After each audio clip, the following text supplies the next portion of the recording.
So good morning everyone. My name is Anshul Rathore and welcome to the Lexis Commerce and English classes. यहाँ पर हम cover करने वाले हैं 11th और 12th सब्जेक्ट कॉमर्स स्टूडेंट के लिए दो सब्जेक्ट मेनली अकाउंटिंग और इकोनॉमिक्स।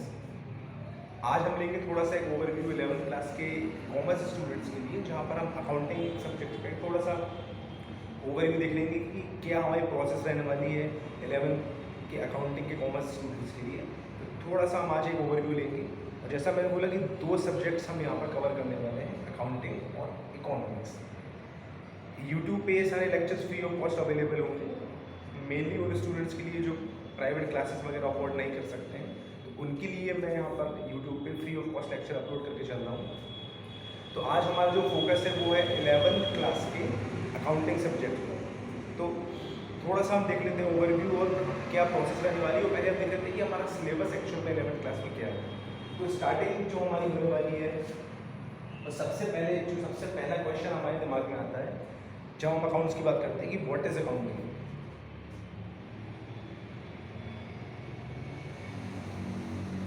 तो यहाँ से हमारी शुरुआत होने वाली है, जहाँ पर हम देखेंगे अकाउंटिंग क्या है, why do we need accounting, क्यों बिजनेस के लिए हमें अकाउंटिंग ज़रूरी है, उसके एडवांटेज डिसएडवांटेजेस, क्या फॉर्मेट है, क्या फॉर्मेट हमें प्रिस्क्राइब किया गया है और कौन सा फॉर्मेट है जिसे हमें क्लासेस में फॉलो करना है और जो हमें एग्जाम में लिख के भी आना है, जिसके बेसिस पर हमें मार्क्स मिलेंगे। तो अकाउंटिंग सबसे पहले हमने देख लिया व्हाट इज अकाउंटिंग। सेकंड जो प्रोसेस हमारी आएगी, इसमें हम सबसे ज़्यादा इंपॉर्टेंट कॉन्सेप्ट जो है वो है अकाउंटिंग कॉन्सेप्ट्स। काफ़ी स्टूडेंट्स इसको इग्नोर कर देते हैं, लेकिन सबसे ज़रूरी चीज़ है अकाउंट्स में अकाउंटिंग कॉन्सेप्ट्स। और अगर आपने अकाउंटिंग कॉन्सेप्ट्स ठीक से नहीं किए हैं तो आपकी अकाउंटिंग वीक ही होने वाली है, क्योंकि फिर उसके बाद आप चीज़ों को याद कर रहे हैं, आप समझ नहीं रहे हैं।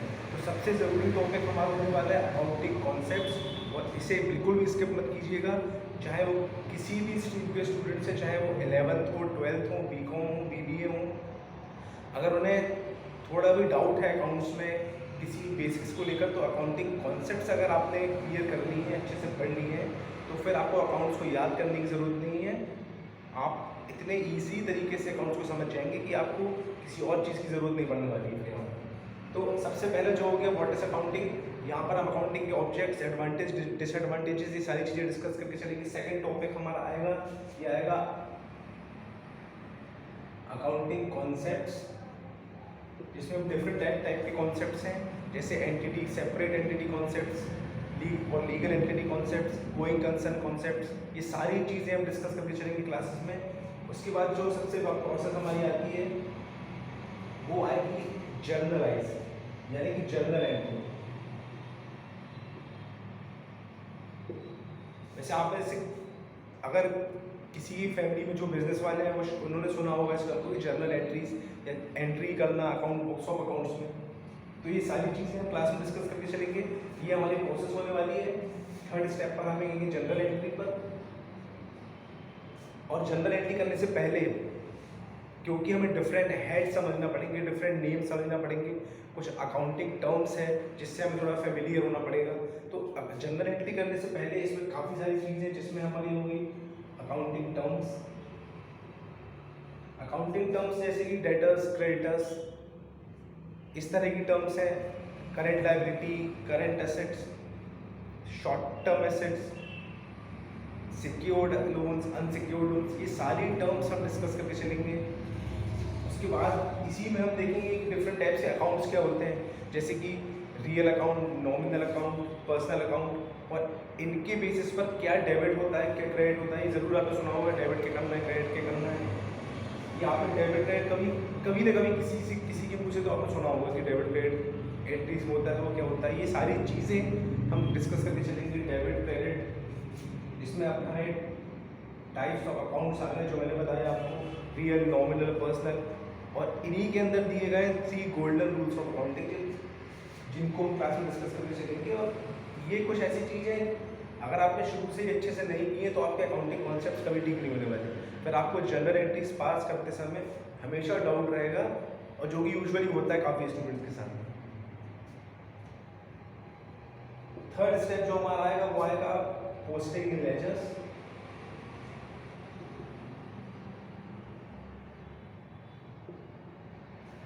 यहाँ पर हम फॉर्मेट देखेंगे किस तरह से लेजर्स का फॉर्मेट है और जब अकाउंटिंग हेड्स वगैरह हम क्रिएट कर देते हैं तो उसके बाद उनकी पोस्टिंग हम लेजर्स में कैसे करते हैं। लेजर्स के बाद हमारा नेक्स्ट आएगा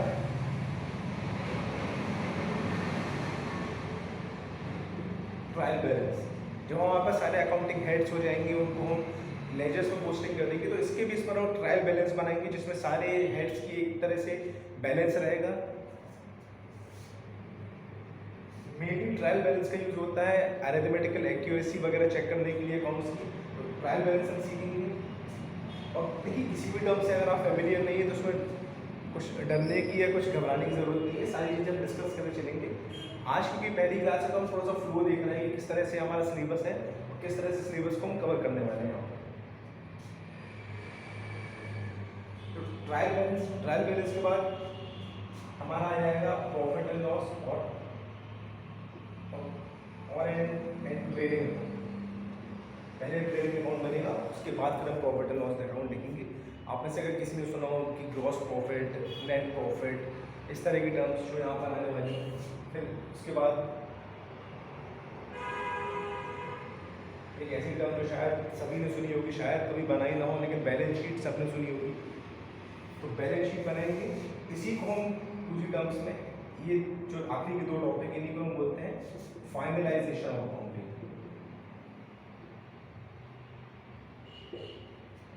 जो कि सिलेबस का कवर है हमारे। तो इस तरह से एक प्रोसेस रहेगी, फ्लो रहेगा। और देखिए अकाउंटिंग एंट्रीज वगैरह करते समय अगर कभी मिस्टेक्स हो जाती हैं, जो कि यूजुअली होती हैं, तो उसके लिए एक टॉपिक जो मिसलीनियस टॉपिक्स हैं हमारे, जिसमें कि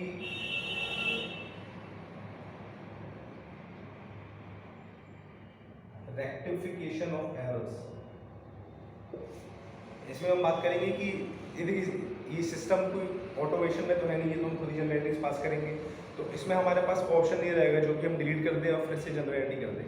तो यहाँ पर हम क्या करेंगे, अगर कोई एंट्रीज हमसे गलत हो गई होंगी तो हम उसकी रेक्टिफिकेशन एंट्रीज पास करेंगे और उस अकाउंट बैलेंस में जाके उसको रेक्टिफाई करेंगे और फिर बैलेंसेस चेक करेंगे और देखेंगे कि जो पर्टिकुलर एंट्रीज ने मांगा था वो हमने रेक्टिफाई करने के बाद उसका इफेक्ट सही आया है या नहीं। तो ये हम देखेंगे रेक्टिफिकेशन ऑफ एरर्स में। मिसलीनियस टॉपिक्स में आपका और आता है बैंक रिकंसिलिएशन। तो बैंक रिकंसिलिएशन स्टेटमेंट जिसे हम BRS भी बोलते हैं, बैंक रिकंसिलिएशन स्टेटमेंट, ये हम करके चलेंगे। बैंक रिकंसिलिएशन स्टेटमेंट होता है कि बैंक में हमारा जो अकाउंट है और जो हमारे पास हमारी बैंक बुक है, वो दोनों में जो अकाउंट्स हैं उसको मैच करके चलते हैं। उसके रीजंस देखेंगे कि डिफरेंसेस के रीज़न क्या होते हैं और उसको हम क्लास में सॉल्व भी करके चलेंगे। तो BRS हो गया। और एक मिसलीनियस टॉपिक और जो एक ऐसा टॉपिक जिसमें बहुत सारे स्टूडेंट्स को डाउट होता है, वो है बिल्स ऑफ एक्सचेंज। आप अगर अपने किसी सीनियर्स जो 12th में या उसके बाद जा चुके हैं, आप उनसे पूछेंगे कि कोई एक ऐसा टॉपिक 11th में जिसमें उनको सबसे ज़्यादा डाउट होता है, वो है बिल्स ऑफ एक्सचेंज। लेकिन क्लास में हम इतने स्मूथली बिल्स ऑफ एक्सचेंज को समझ के चलने वाले हैं कि आप लाइफ टाइम नहीं भूलने वाले हैं।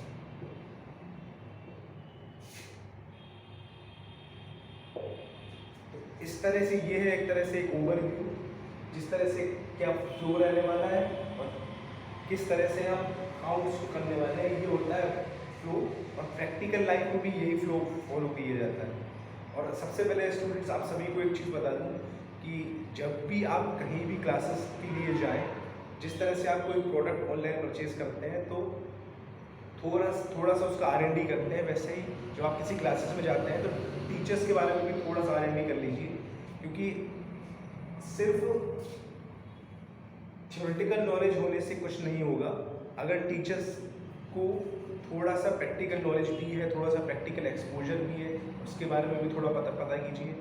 यही रीज़न था कि CBSE ने जो है प्रैक्टिकल नॉलेज के लिए आपके लिए जो असाइनमेंट्स लेके आए हैं वो इसीलिए लेके आए हैं कि स्टूडेंट्स को प्रैक्टिकल नॉलेज नहीं है। थ्योरेटिकली तो वो सारी चीज़ें पढ़ लेते हैं कि जब उसको प्रैक्टिकली अप्लाई करने की बात आती है, when it comes to the execution of those theories, they are actually very weak. And और जब असाइनमेंट से कोई काम उनके सामने आता है तो उन्हें ये नहीं पता कि फिर आगे कैसे प्रोसीड करना है। तो इसीलिए जब भी आप कोई किसी क्लासेस के लिए जाते हैं तो सिर्फ भीड़ देख के मत जाइए, टीचर्स को देख कर भी जाइए। तो इस तरह से हमारा पूरा फ्लो होने वाला है अकाउंटिंग का। जो 11th क्लास के लिए सेपरेट लेक्चर में अपलोड करूँगा, same for the 12th class. तो अभी ये 11th में हमारा जो क्लास का फोकस है ये मैं आपको बता दूँ कि ये है 11 और अकाउंट्स। तो ये रहने वाला है हमारा पूरा फ्लो।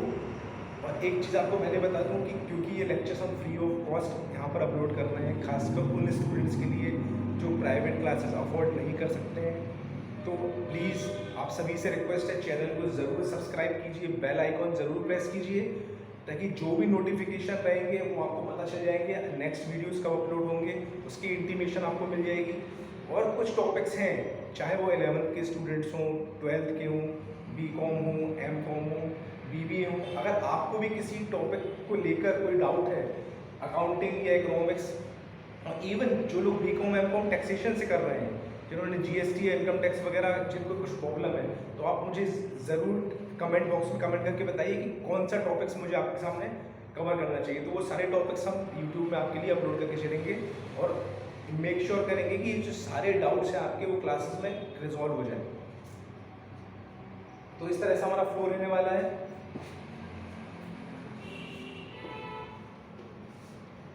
अच्छा, एक चीज़ आप सभी को बता दूँ कि आप जो 11th के स्टूडेंट्स हैं कि जो बेसिक क्वेश्चंस है हमारा टॉपिक आज का स्टार्ट करते हैं, तो उसमें व्हाट इज अकाउंटिंग।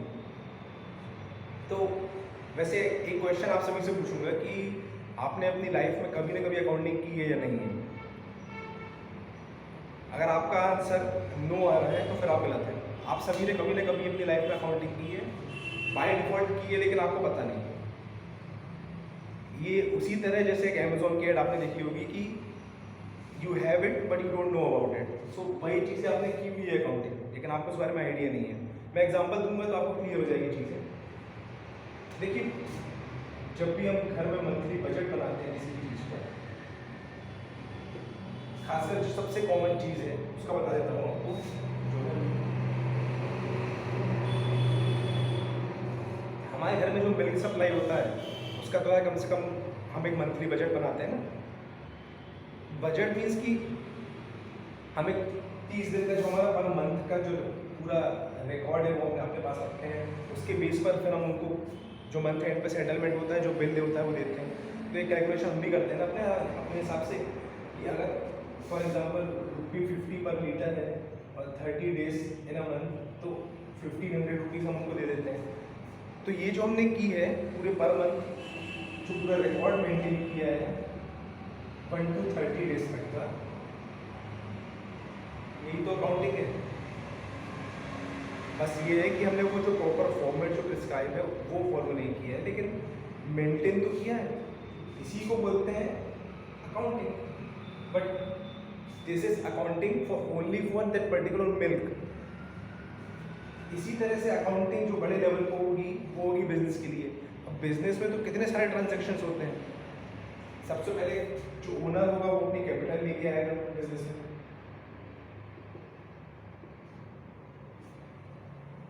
तो जब कैपिटल का इंट्रोडक्शन होगा उसकी अकाउंटिंग कैसे करना है। उसके बाद बिजनेस के और भी एक्सपेंसेस होते हैं। हम कोई एसेट्स या कोई मशीनरी अगर बिजनेस स्टार्ट कर रहे हैं, अगर हम किसी को सर्विस प्रोवाइड करते हैं तो कंप्यूटर्स, लैपटॉप्स वगैरह हम अपने बिजनेस में लेके आएंगे, उनकी एंट्रीज, जिसे हम बोलते हैं फिक्स एसेट्स, जिसको हम समझने वाले हैं क्लासेस में। उसके बाद और भी कितने सारे एक्सपेंसेस होते हैं, चाहे वो इलेक्ट्रिसिटी हो, अगर आपने शॉप वगैरह रेंट पर ली है तो उसके एक्सपेंसेस हो गए। तो ये सारे एक्सपेंसेस और सारी चीज़ों की जो रिकॉर्ड्स हम मेंटेन करते हैं, तो इन रिकॉर्ड्स को प्रॉपरली मेंटेन करने को ही हम बोलते हैं अकाउंटिंग। तो अकाउंटिंग कोई एक पर्टिकुलर ऐसा स्टैंडर्ड नहीं है जैसे आप फिजिक्स या केमिस्ट्री में देखते हैं कि इस पर्टिकुलर चीज़ के लिए उसको नोबेल प्राइज़ मिला या उसने पेटेंट करा लिया। तो अकाउंटिंग में ऐसा कुछ नहीं है कि किसी ने पेटेंट करा के रखा है या कोई एक फॉर्मेट है, आपको वही फॉलो करना है। क्योंकि हमारे सिलेबस में ये दिया है और मार्क्स हमें इसके बेस पर मिलने वाले हैं, इसलिए हम ये फॉर्मेट जो आपको बताएंगे क्लास में वो हम फॉलो करेंगे। अदरवाइज कोई ऐसा स्टैंडर्ड फॉर्मेट नहीं है। अकाउंटिंग हमेशा एक वे ऑफ प्रेजेंटेशन है। अगर प्रेजेंटेशन अच्छा लग रहा है तो प्रैक्टिकली वो जो फॉर्मेट्स वगैरह है वो चेंज हो सकते हैं, उसमें कोई ऐसी बड़ी चीज़ नहीं है। तो अकाउंटिंग हमने देखा, उसका सबसे बड़ा एग्जाम्पल है, अगर आप में से किसी को भी देखिए पॉकेट मनी मिलती है, आपके पेरेंट्स आपको पॉकेट मनी देते होंगे, और मान लीजिए कि फॉर एग्जांपल पर मंथ आपको 1000 रुपये की पॉकेट मनी मिलती है, और अगर 15-20 दिन ही मंथ के हुए और आपकी पॉकेट मनी हो गई ख़त्म, और आपको मोबाइल या पेट्रोल के फिर से आपको कुछ एक्सपेंसेस आ रहे हैं, तो आप फिर से अपने पेरेंट्स के पास गए और आपने उनसे बोला कि मुझे 500 रुपीज़ और चाहिए, तो आपके पेरेंट्स क्या बोलेंगे कि यार तुमको 1000 रुपये तो दिए थे और तुम्हारा महीना भी पूरा नहीं हुआ है और 15-20 दिन हुए और तुमने उस 1000 रुपये कहाँ खर्च कर दिए, पहले मुझे उसका एक रिकॉर्ड दो, उसके बारे में लिख के बताओ। तो आप क्या करेंगे, आप एक चिट लेंगे, एक पर्ची लेंगे, उसमें अपने जो पूरे 1000 रुपीज़ आपको मिले थे उसका आप पूरा बायोफिकेशन कर देंगे कि ये 1000 रुपीज़ किसी जगह हमारे खर्च हुए। तो ये जो आपने किया that is also an accounting, ये अकाउंटिंग है उन 1000 रुपीज़ के लिए जो आपको आपके पेरेंट्स ने दी। तो अकाउंटिंग कोई ऐसी बहुत बड़ी भारी चीज़ नहीं है, जो स्टूडेंट्स को थोड़ा सा डाउट होता है अकाउंटिंग, और कई सीनियर्स भी आपको बोलते होंगे या किसी ने बोला होगा कि अकाउंटिंग टफ सब्जेक्ट है। एक्चुअली अकाउंटिंग सबसे ज़्यादा इजी सब्जेक्ट है और सबसे ज़्यादा स्कोरिंग सब्जेक्ट है। अगर आपने अकाउंट्स में अच्छे से फोकस किया तो बाद में किसी चीज़ पर आपको डाउट जाने वाला नहीं है। इकोनॉमिक्स और बिजनेस स्टडीज़ थ्योरी है, लेकिन उनका भी एप्लीकेशन बेस्ड जो है स्टडीज़ होती है, जो कि हम अपने क्लास में करके आपको बताएंगे कि वो भी थ्योरेटिकल सब्जेक्ट नहीं है। जिस तरह से लोअर फैलाया हुआ है वो बिजनेस एप्लीकेशन से, बिजनेस में किस तरह से चीज़ें अप्लाई होती हैं। इकोनॉमी तो इकोनॉमी से ज़्यादा प्रैक्टिकल सब्जेक्ट क्या हो सकता है। उसको अगर कोई लोग बोलते हैं कि थ्योरेटिकल सब्जेक्ट है तो फिर वो फैकल्टी जाएगा। इस तरह से हमारा क्वेश्चन हुआ अकाउंटिंग का। सबसे पहले अब सेकंड क्वेश्चन अगर इसी के अंदर आता है, why do we need accounting. अब इससे क्वेश्चन आपको का आंसर आपको यहीं से मिल जाएगा। अकाउंटिंग हम क्यों करते हैं बिजनेस की।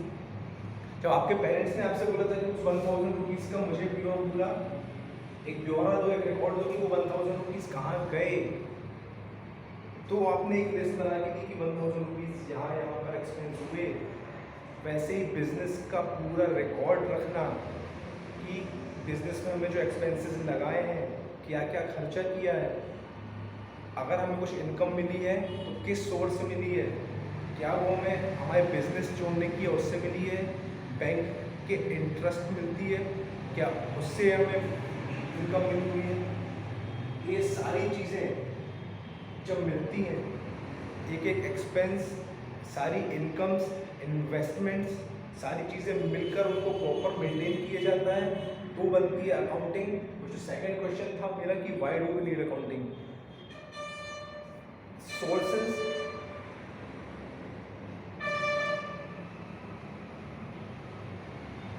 Sources of finance, expense, income, ये सारी चीज़ें कहाँ गई, एक्चुअल में कहाँ पर खर्च हुई, कैसे खर्च हुई, किस मोड में हुई, क्या वो कैश में हुई या अदर देन कैश में हुई।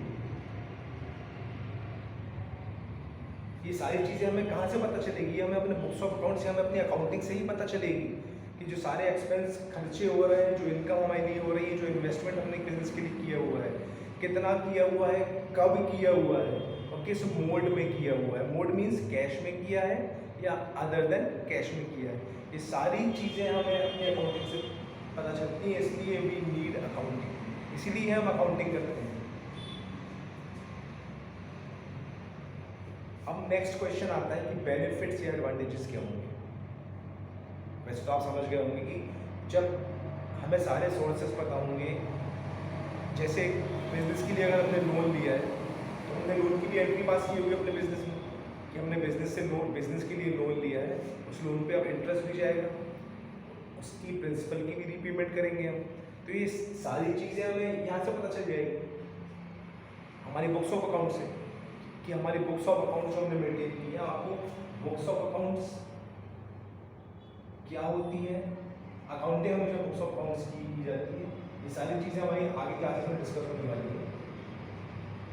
तो एडवांटेजेस सबसे पहले तो यही है हमारे पास अकाउंटिंग के, वो बेनिफिट्स या एडवांटेजेस जो बोल लीजिए कि हमें प्रॉपर एलोकेशन ऑफ रिसोर्सेज हो जाता है।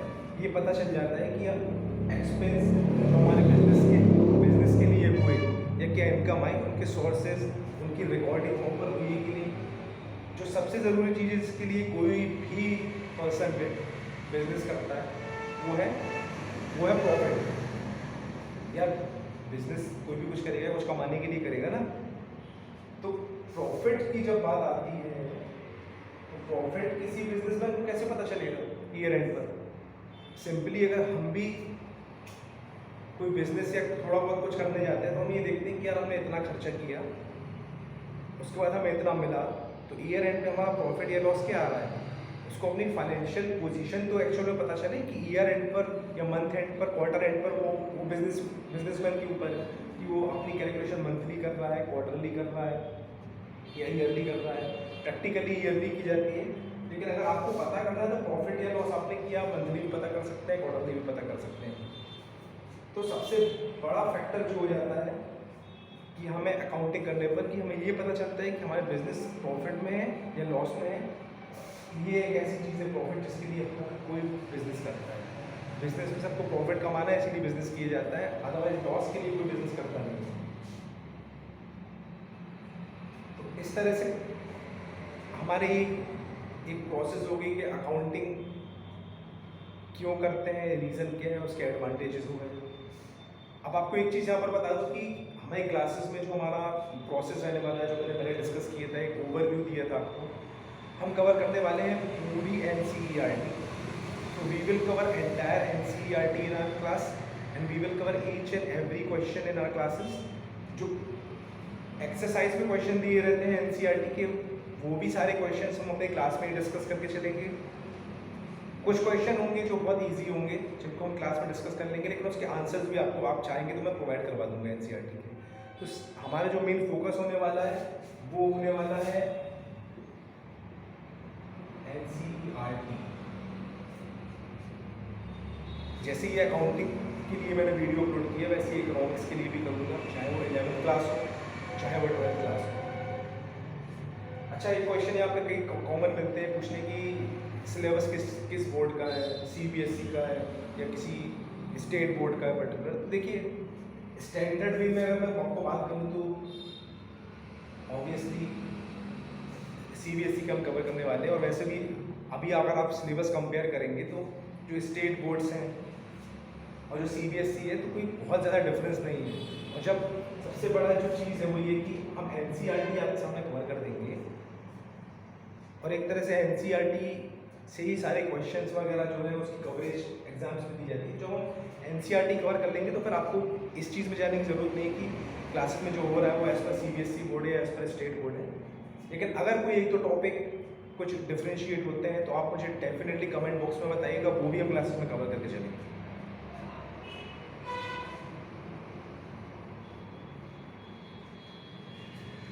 देखिए, डिस्क्लेमर फिर से मैं दे दूँ, क्लासेस में जाने से पहले जो आपके आसपास क्लासेस हैं, मैं ये नहीं बोल रहा हूँ कि जो टीचर्स पढ़ा रहे हैं वो अच्छे नहीं, सारे टीचर्स अच्छे होते हैं, लेकिन थोड़ा सा आप अगर प्रैक्टिकल लाइफ भी देखना चाहते हैं, प्रैक्टिकल एक्सपोजर लेना चाहते हैं, तो ऐसी फैकल्टीज़ के पास जाइए जिन्होंने एक्चुअल में प्रैक्टिकली भी उस चीज़ को काम किया हो। उससे ये होगा कि जो बुक में है बुकिश लैंग्वेज और जो थ्योरी है वो तो आप समझेंगे क्लास में, वो तो आप स्कूल में भी पढ़ लेंगे, उसके लिए फिर आपको क्लासेस करने की ज़रूरत क्या है। लेकिन वो सारी चीज़ें theory and application of that theory part तो आप स्कूल में भी कवर कर लेंगे, लेकिन how to apply all those theories in your practical life और इन बिजनेस, जिसको हम कहते हैं एग्जीक्यूशन। हम प्लान बनाते हैं, प्लान को एग्जीक्यूट करते हैं, ये अलग बात है कि हम प्लानिंग बहुत बड़ी बड़ी करते हैं लेकिन उसका एग्जीक्यूशन हम नहीं कर पाते। तो थ्योरीज और एग्जीक्यूशन तो मैं ये बोला था, क्लासेस के लिए आप कहीं भी जाएं तो एक बार पता जरूर करें कि किस तरह से जो पढ़ाया जा रहा है उसको प्रैक्टिकल लाइफ में कैसे एग्जीक्यूट करना है। और जो मैंने बताया था कि CBSE इसीलिए असाइनमेंट वर्क लेके आया था 11th और 12th क्लासेस के लिए, क्योंकि जो स्टूडेंट्स वगैरह 11th या 12th करके निकल रहे थे, जो फिर उसके बाद फर्दर स्टडीज़ के लिए जा रहे थे, उन्हें प्रॉब्लम जा रही थी एग्जीक्यूशन में। सेम प्रॉब्लम जाती है हमारी BCom, BBA और MCom के स्टूडेंट्स के लिए मेनली। देखिए, जो लोग MCom कर रहे हैं या BBA कर रहे हैं उसके बाद फिर चांसेस हाई है कि वो या फर्दर किसी और स्ट्रीम में निकल जाएंगे, लेकिन इसके बाद तो आपको कहीं जाकर काम करना पड़ेगा ना, आपको एक्चुअल में काम करना पड़ेगा। वहाँ पर आपकी थ्योरीज वगैरह तो चलेंगी नहीं। जब आपके पास कोई काम लेके आएगा तो आपको प्रैक्टिकली वो काम करके देना पड़ेगा, लेकिन जब आपको पता ही नहीं कि उसको एग्जीक्यूट कैसे करना है, उसको अप्लाई कैसे करना है, तो आप फर्दर अपने काम को कैसे करेंगे। यही एक रीज़न है कि अनएम्प्लॉयमेंट रेट इतना बढ़ रहा है इंडिया में। मार्क्स तो बहुत अच्छे आ गए हैं, लेकिन उसको प्रैक्टिकल लाइफ में कैसे एग्जीक्यूट करना है, चीज़ों को कैसे समझना है, कॉन्सेप्ट्स जिसकी हम बात करते हैं कि आपके कॉन्सेप्ट्स क्लियर है कि नहीं, तो फिर उसको अप्लाई कैसे करना है अपनी प्रैक्टिकल लाइफ में। तो ये सारी चीज़ें हमारी क्लास में कवर होकर चलेगी, क्योंकि मैंने प्रैक्टिकली भी अकाउंटिंग वगैरह में काम किया हुआ है, स्टूडेंट्स को भी पढ़ाया हुआ है। तो ये दोनों चीज़ें किस तरह से लिंक होती हैं, इसे हम पढ़ के चलेंगे अपनी क्लासेस में। और मैं बता दूँ, इसका कोई बहुत बड़ा इफेक्ट नहीं आने वाला है। कई स्टूडेंट्स ये समझते हैं कि अगर हम थोड़ा सा प्रैक्टिकल एक्सपोजर ले लेंगे तो 11th या 12th में हमारे मार्क्स थोड़े इफेक्ट हो जाए। बिल्कुल भी नहीं होने वाले।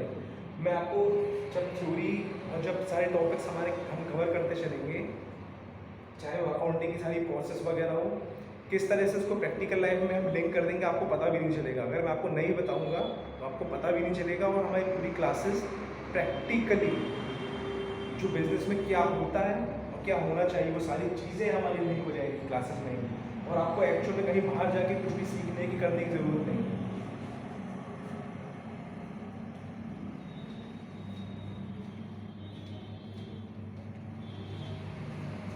तो फिर से बता दूँ, सारे लेक्चर्स हमारे जो फ्री ऑफ कॉस्ट अपलोड होंगे यूट्यूब में, और मेनली उन स्टूडेंट्स के लिए, वैसे सभी के लिए यूट्यूब में अवेलेबल, लेकिन जो स्टूडेंट्स प्राइवेट क्लासेस अफोर्ड नहीं कर सकते उनके लिए हम सारे टॉपिक्स जो हैं अकाउंट्स की कवर करके चलेंगे।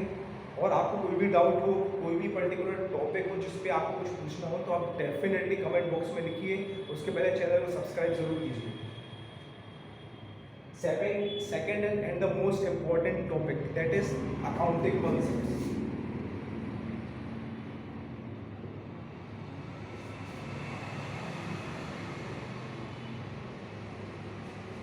एक ऐसा टॉपिक जो सभी के लिए, कॉमर्स के जितने भी स्टूडेंट्स हैं जिनको जनरल एंट्रीज पास करने में या अकाउंट्स के बेसिक समझने में प्रॉब्लम जाती है, तो उसका रीज़न ये है, उन्होंने अकाउंटिंग कॉन्सेप्ट जो है इसको ठीक से पढ़ा नहीं है, इसको बड़ा लाइटली लिया है और उसको स्किप कर दिया है। अकाउंटिंग कॉन्सेप्ट जो हमें दिए गए, लोग यही समझते हैं कि थ्योरी का पार्ट है, लेकिन एक्चुअली अकाउंटिंग ही इस पर बेस्ड है। तो अगर आपने ये अच्छे से नहीं समझे हैं, अगर आपको अकाउंटिंग कॉन्सेप्ट नहीं आते हैं, दैट मीन्स आपको अकाउंटिंग नहीं आती है।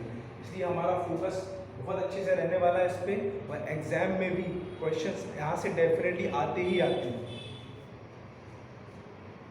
तो अकाउंटिंग कॉन्सेप्ट्स तो हम अपनी नेक्स्ट क्लास में कवर करके चलेंगे, लेकिन एक कॉन्सेप्ट अकाउंटिंग है जिसको हम चले आज स्टार्ट कर लेते हैं, क्योंकि हमने क्लासेस स्टार्ट की है, that is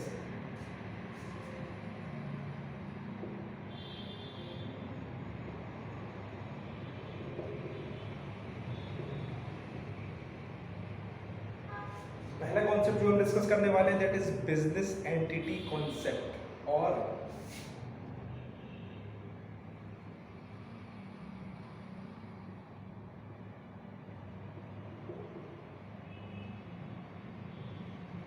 separate entity concept. तो ये दो नाम है इसके, ठीक है। एग्जाम पर्पस के हिसाब से या बुकिश नाम जो है वो ये है, और बिजनेस एंटिटी कॉन्सेप्ट, और सेकंड में आप देखेंगे सेपरेट एंटिटी कॉन्सेप्ट। अच्छा, अब ये कॉन्सेप्ट क्या बोलता है? अच्छा, ये कॉन्सेप्ट बोलता है कि बिजनेस एंड ओनर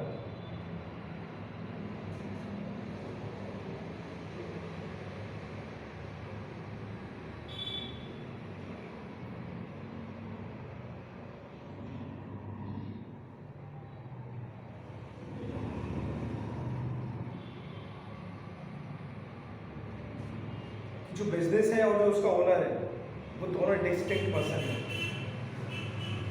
अब आप बोलेंगे कि नहीं, बिजनेस तो बिजनेस, ओनर जो है उसी का बिजनेस होता है, वही स्टार्ट कर रहा है, तो फिर दोनों सेपरेट कैसे हुए?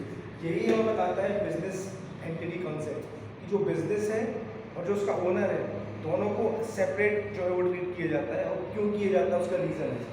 देखिए, बिजनेसमैन या ओनर जब भी कोई बिजनेस स्टार्ट करता है तो वो बिजनेस में कुछ कैपिटल लगाएगा, कुछ पैसा लगाएगा, जिसको हम कैपिटल बोलते हैं।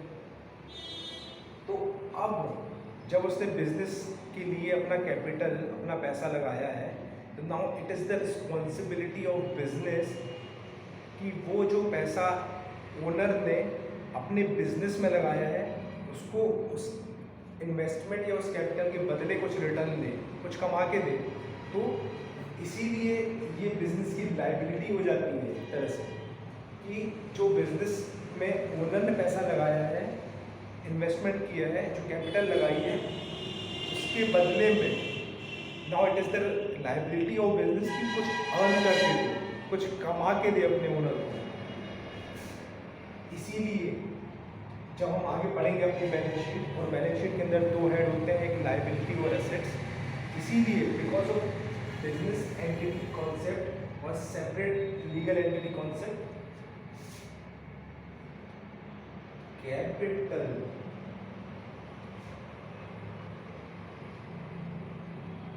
appears at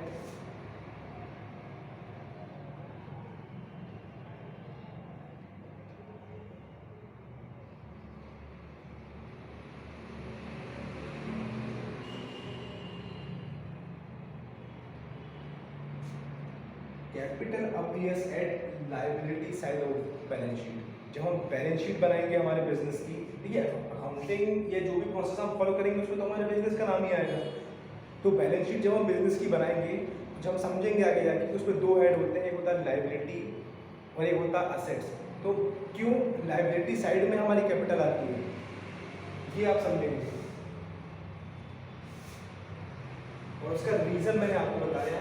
रीज़न है बिजनेस एंटिटी कॉन्सेप्ट कि जब ओनर ने बिजनेस के लिए अपना इन्वेस्टमेंट किया, उसमें कैपिटल लगाई, तो now it is the responsibility of the business to earn and get it back और give something back to the owner, जिसको हम प्रॉफिट बोलते हैं। Now it is the responsibility of business. इसीलिए जो बिजनेस की जब हम बैलेंस शीट बनाएंगे तो कैपिटल जो है वो लायबिलिटी साइड देखेगा। अब कई लोग ये बोल सकते हैं कि बिजनेस भी एक है, ओनर भी एक है। इसीलिए अगर कोई लीगल प्रोसीडिंग्स वगैरह होती हैं, जैसे आपने देखा होगा कि इनकम टैक्स की रेड हुई या ईडी की या ईओडब्ल्यू की, तो बिजनेस के ओनर को ही पकड़ेंगे। वो तो मैं आपकी बात समझ सकता हूँ कि बिजनेस ओनर ही कर रहा है, लेकिन ओनर और बिजनेस क्यों अलग है, उसका रीज़न आपको बिजनेस एंटिटी कॉन्सेप्ट बताता है।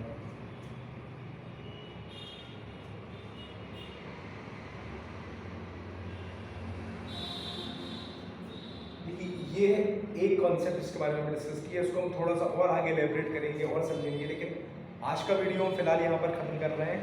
नेक्स्ट वीडियो में हम सारे accounting concepts including business entity concept, आप थोड़ा सा आपको हिंट, एक ओवरव्यू मिल गया है आज कि क्या हमारी प्रोसेस रहने वाली है क्लासेस में, क्या एक ओवरव्यू मैंने आपको दिया सारे 11 की जो टॉपिक्स हैं वो किस तरह से कवर होते हैं, क्या अकाउंट्स का फ्लो होता है, किस तरह से अकाउंट्स क्या होती है, अकाउंटिंग कॉन्सेप्ट्स वगैरह जो हमने आज एक डिस्कस किए, बाकी के और भी हम डिस्कस करेंगे अपनी क्लासेस में। और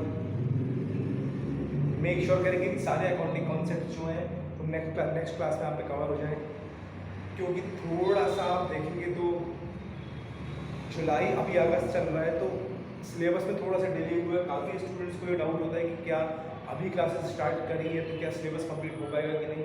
डेफिनेटली अगर अभी भी आपने क्लासेस स्टार्ट की हैं या अभी आप क्लासेस स्टार्ट करेंगे तो भी नवंबर दिसंबर तक आपका सिलेबस कंप्लीट हो जाएगा।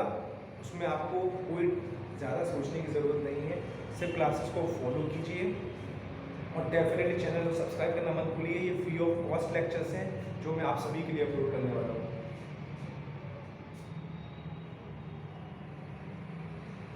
सबसे और आपको एक चीज़ और बता दूँ कि जो हमारी क्लासेस है that is Lexus commerce and English classes, ये हम रन करते हैं एट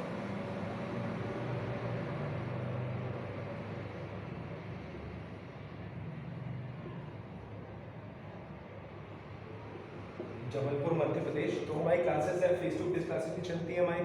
तो अगर कोई स्टूडेंट यहाँ पर आना चाहता है, face to face classes attend करना चाहता है, तो उनको भी वेलकम है, वो यहाँ पर आकर फेस टू फेस क्लासेस भी अटेंड कर सकते हैं। और एक चीज़ और आपको बता दूँ कि जो हमारी फ़ीस है क्लासेस की दैट इज़ लोएस्ट। ये लोएस्ट फीस हमने इसलिए की है क्योंकि हमारा जो मेन पर्पस है वो बिज़नेस करना है, कमाना नहीं है, हमें एजुकेशन को प्रमोट करना है और किस तरह से जो सारे कॉन्सेप्ट्स हैं उसको हम प्रैक्टिकली अपनी लाइफ में कैसे एग्जीक्यूट करें, ये हमारा मेन पर्पस है। स्टूडेंट्स जो भी यहाँ पर आएंगे, जिनके लिए मैं बता दूँ, हमारी फीस लोएस्ट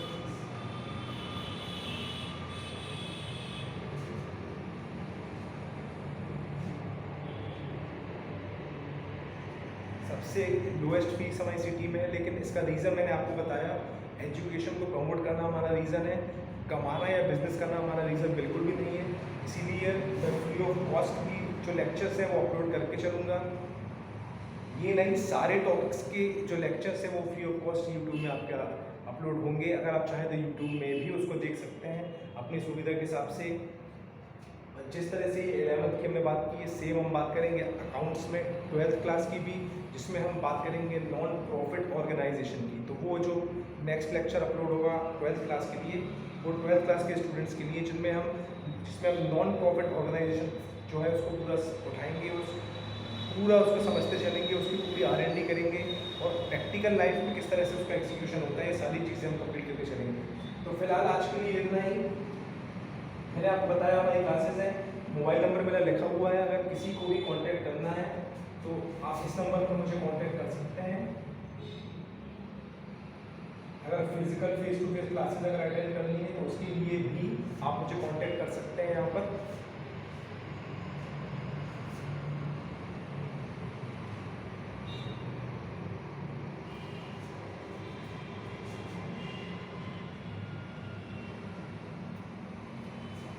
तो 11th का हमारा आज का ये थोड़ा सा एक ओवरव्यू हो गया।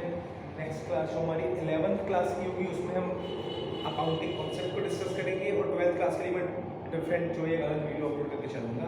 और आप साथ में मुझे बताइए अगर स्कूल्स में आपके जो सिलेबस वगैरह स्टार्ट हो गया है, कोई टॉपिक्स आपने पढ़े हो, कुछ आपको समझ में ना आया, कोई डाउट्स हो तो डेफिनेटली आप मुझे पूछ सकते हैं। और फिर से बता दूँ कि जो भी स्टूडेंट्स BCom, BBA या MCom जिसमें अकाउंट्स, टैक्सेशन, इकोनॉमिक्स,